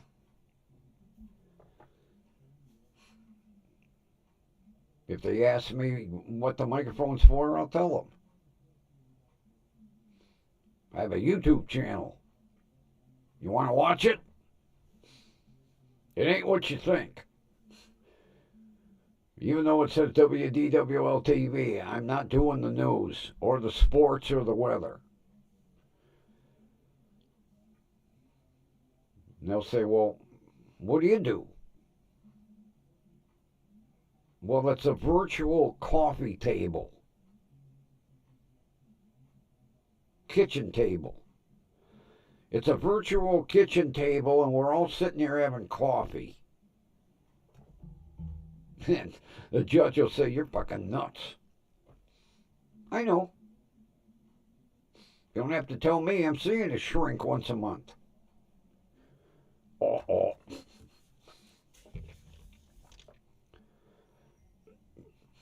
What I'm hoping is maybe the prosecutor could email me a copy of the accident report. I mean, I don't need the arrest report, although anything that he could give me. And if I tell him, we're not talking a 2020 Nissan pickup, that it's a piece of junk, what do I have to appear for? Not to mention, the cops didn't even wake me up. They didn't knock on the door, ring the bell. I got all this secondhand. I would have loved to have been outside. I'd have given that guy a piece of my mind. Sitting in the back of the car in bracelets. Although I'll tell you what, I'd have stood in front of that car. I'd have told them cops, I know you want to go in for shift change. Tow it. Impound it. You searched it. No, they let his girlfriend drive it home. And that's basically what it was. They didn't want to wait around for a tow truck.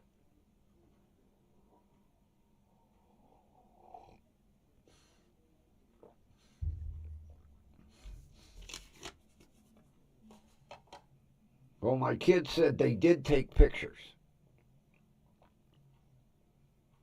Matter of fact, he said both cops had their cell phones out taking pictures. So the prosecutor has pictures.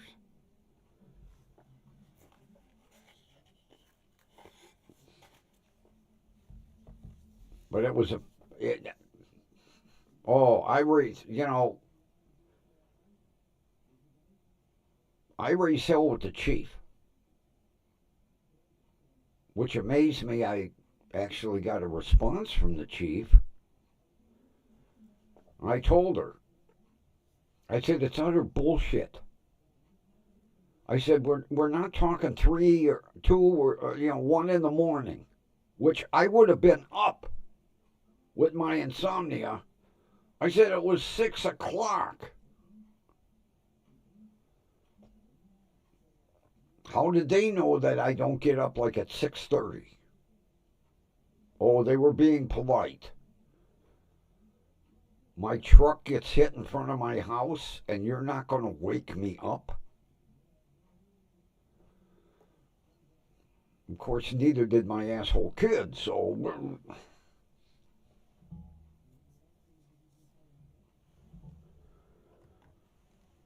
He was out there taking all kinds of pictures, or you couldn't come in and say, hey, Dad, your truck got hit.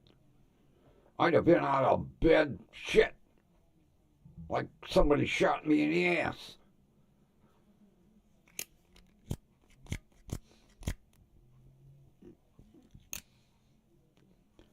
And I wouldn't have been polite either. Because I'd have said to the cop, where's the asshole that hit my truck? That drunk son of a bitch? The one that blows up and down this street all the time, 50, 60 miles an hour, blows through them stop signs like they don't exist? Where is the asshole? Because he did the same goddamn thing. He come down the street, blew the sign, and there was a road closed sign that you had to go around. And he lost control. Luckily he did, because otherwise he'd have nailed the truck head on and I wouldn't have had it.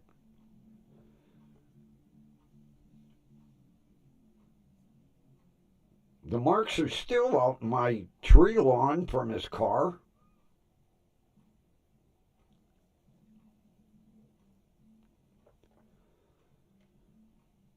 And that's one thing I'm going to tell the judge.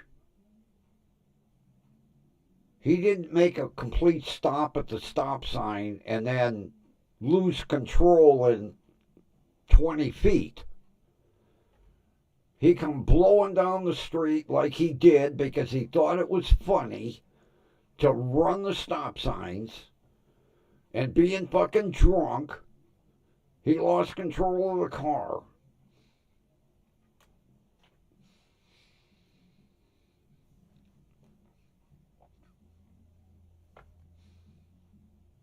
And I'm going to tell the prosecutor when I talk to him tomorrow, I want to say my piece. If you're issuing me a goddamn criminal court subpoena where I am forced to be here, I want myself heard.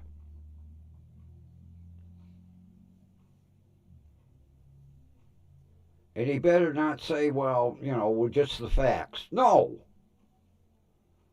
I want to tell the whole story. Because I watched this guy day after day after day. And he finally got what was coming to him because he finally got his ass arrested. Because it'll be the first time that I actually get to see what the guy looks like.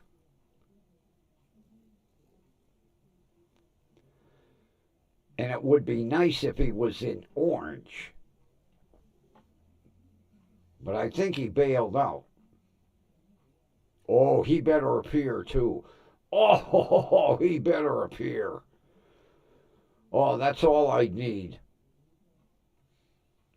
Well, the defendant didn't show up in court, sir. What? You better issue an arrest warrant right now.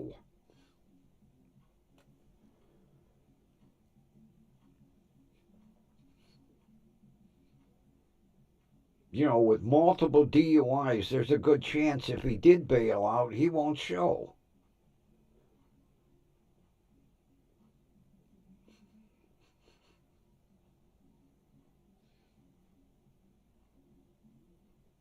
Because I couldn't find any information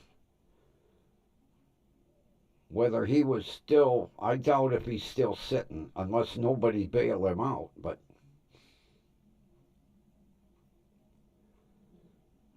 I would tend to think with multiple DUIs that maybe he had pretty high bond.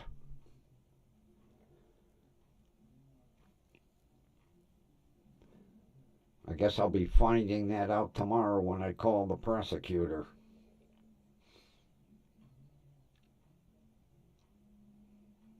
It would be so nice if he was wearing orange and bracelets, chained to his waist. I would love to see that.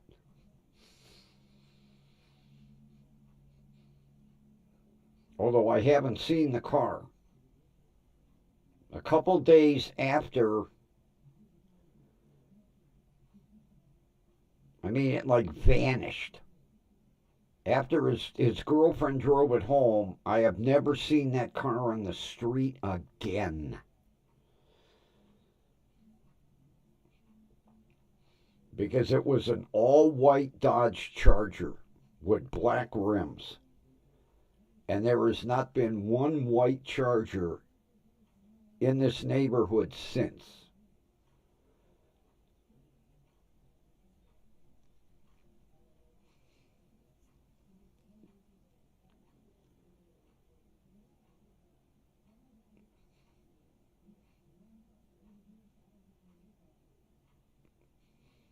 Yeah, Tuesday's going to be interesting.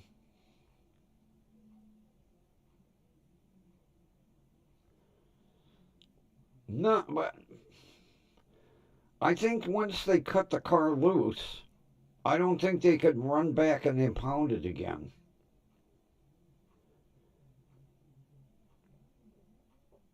See, that's where the cops made their error. They did a complete search because I got pictures of all four doors, hood and trunk open. I don't think they could go out and grab it after they released it. But it should have gotten impounded. If you're gonna search that thorough, but see, it was shift change. And I guarantee they cut it loose because they didn't want to wait for a fucking tow truck. Because I'm going to ask the prosecutor that too. Why did it not get impounded? Just because his girlfriend had a license and was sober?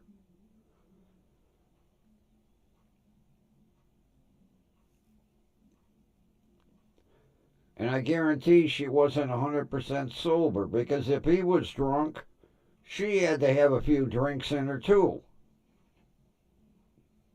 Tell me that they're out at a bar or at a club and she's not having a drink or two?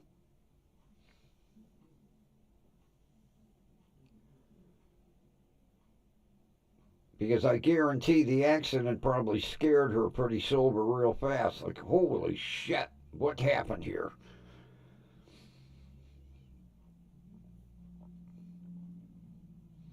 I'm surprised I didn't hear it. I must have really been out.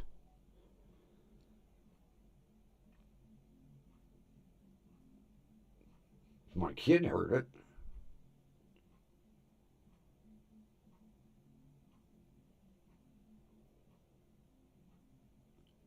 I guarantee if the police car would have had its lights going, I'd have been like, whoa, what's going on here?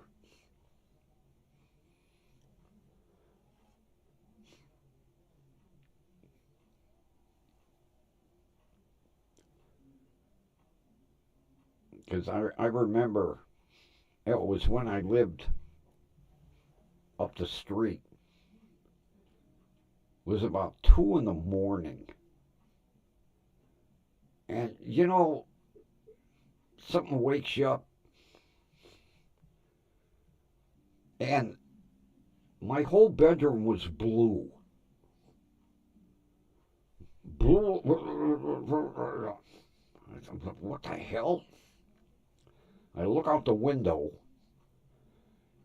and there's 4 highway patrol cars around this car parked in front of my house.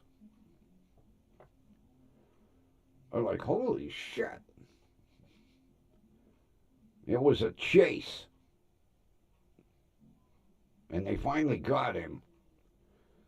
But boy, you talk about, and blue lights are bright. I can see why more law enforcement agencies use blue only. Like Cleveland, they got red and blue. So, but yeah, it was, what the hell's going on out there? Frickin' highway patrol cars all over the neighborhood.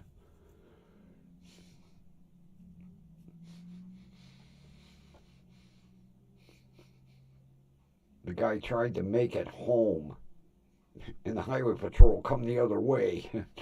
I ain't going nowhere. I got him in front of me. I got him behind me. I better stop.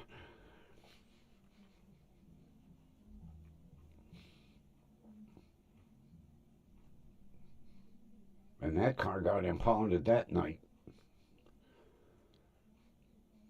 One thing you don't do is try to run from the state troopers.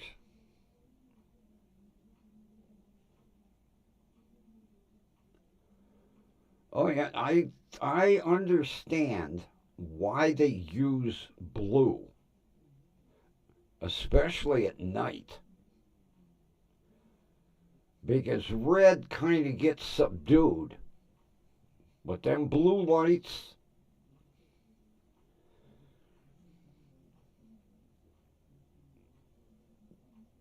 that's why I like watching videos of, especially the Birdman, Arkansas State Troopers, because all their cruisers are blue lights.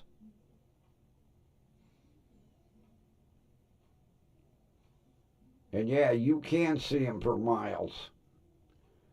Especially they'll be showing a car going down the freeway chasing a guy, and miles up ahead they'll have more cars waiting, and that's all you see is all that blue. Like, whoa.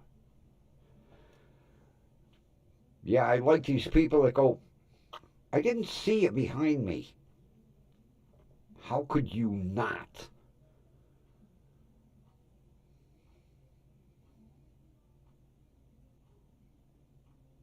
Yeah, I hear that a lot. I didn't see you. And blue lights are lighting up half of the city. What do you mean you didn't see me?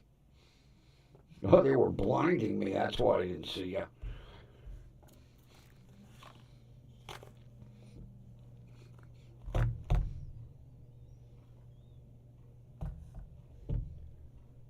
Well, I think it's about that time. Okay, where's my stylus?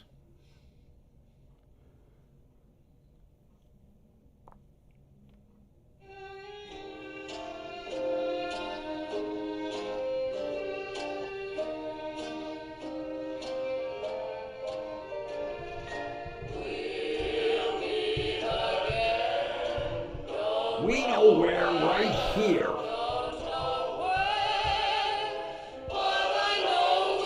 All right, everybody.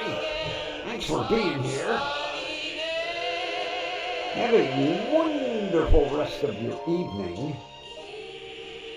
And we will meet again tomorrow night. And hopefully I have information from the prosecutor tomorrow to tell everybody. And with that,